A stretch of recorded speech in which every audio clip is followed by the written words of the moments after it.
আসসালামু আলাইকুম রহমতুল্লাহি বারাকাতুহু। আপনারা যে যেখান থেকে দেখছেন, এটা মদিনা হেরাম শরীফের মসজিদে নববী ভিতরের দৃশ্য।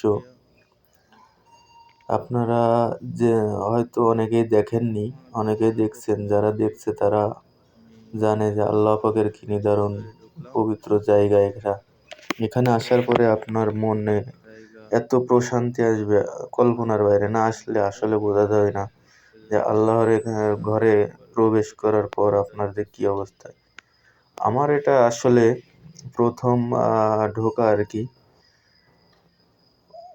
প্রথম ঢুকেই যখন দেখছি, তখন এমনিতেই মুখ দিয়ে আসলে বের হয়েছে আল্লাহু আকবার। আমি নিজেও জানি না যে আমার মুখ দিয়ে কখন আল্লাহু আকবার বের হয়েছে।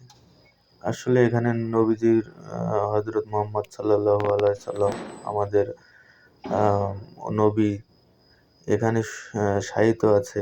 এখানে আসার পরে আসলে অনেক একটা প্রশান্তি অনুভূত হয়। না আসলে আসলে বোঝা যাবে না। সামনে যা দেখতে পাচ্ছেন, এটা হচ্ছে আপনার জমজমের পানি। এই যে পানির বোতল সব সামনে, জমজমের পানি খাইতে পারবেন আসলে।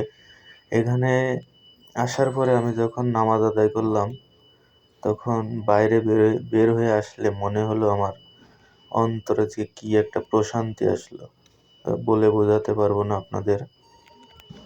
তো আপনারা যখন যেখান থেকেই দেখবেন, এটা আমাকে সাপোর্ট করবেন। নিত্য নতুন মদিনা শরীফের দর্শনীয় জায়গা আপনাদের দেখাবো। অনেকে গান বাজনা দিলে, অশ্লীলতা দিলে অনেকে সাপোর্ট করেন, ঠিক আছে। তো আল্লাহ পাকের ঘর, দর্শনীয় স্থান আমি আপনাদের সামনে তুলে ধরবো। ইনশাল্লাহ আমাকে সাপোর্ট করবেন, সবাই সাপোর্ট করবেন, ভালোবাসা দিবেন। আমিও আপনাদের আল্লাহ পাকের দর্শনীয় জায়গা এই ভিডিওর মাধ্যমে দেখাবো ইনশাল্লাহ। এই দোয়াটুকু করবেন, আমি সবার জন্য দোয়া করব, এবং আপনারাও আমাদের জন্য দোয়া করবেন, সকল প্রবাসীদের জন্য দোয়া করবেন। আমি আল্লাহ পাকের কাছে লাখো কোটি শুকরিয়া যে আল্লাহ পাক আমাকে এই মদিনার মাটিতে রাখছে। লাখো কোটি শুকরিয়া আদায় করে শেষ করতে পারবো না যে আমার মতো একটা পাপী বান্দাকে আসলে আল্লাহর সর্বোচ্চ ভালোবাসার মানুষ হযরত মুহাম্মদ সাল্লাল্লাহু আলাইহি সাল্লামের কাছে রাখছে। এই যে দরজাটি দেখতে পাচ্ছেন, এটা সম্পূর্ণ সোনার তৈরি দরজা। দেখেন, এই দরজাটা কিন্তু সম্পূর্ণ সোনার তৈরি। এজন্য আপনাদেরকে দেখালাম, সম্পূর্ণ সোনার তৈরি। এরকম অনেক দরজা আছে, সবগুলো দরজাই কিন্তু স্বর্ণের তৈরি। দেখুন, সবগুলো দরজাই কিন্তু স্বর্ণের তৈরি।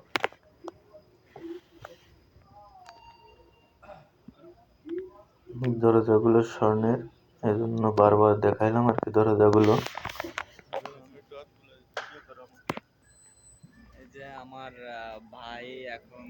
দেখেন, আমি হাত দিচ্ছি, দরজাগুলো দেখছি হাত দিয়ে।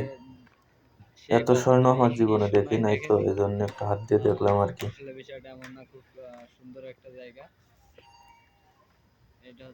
এটা তো এই নবীজির রওজার ওখানে গেলে আপনি অনেক কিছু দেখতে পাবেন। অনেক সুন্দর করে সাজিয়েছে আমাদের হযরত মুহাম্মদ সাল্লাল্লাহু আলাইহি সাল্লামের রওজা। ওই যে সামনে দেখা যায় ছাতা, মদিনার সেই ছাতা। পুরো এরিয়াটা দেখেন কত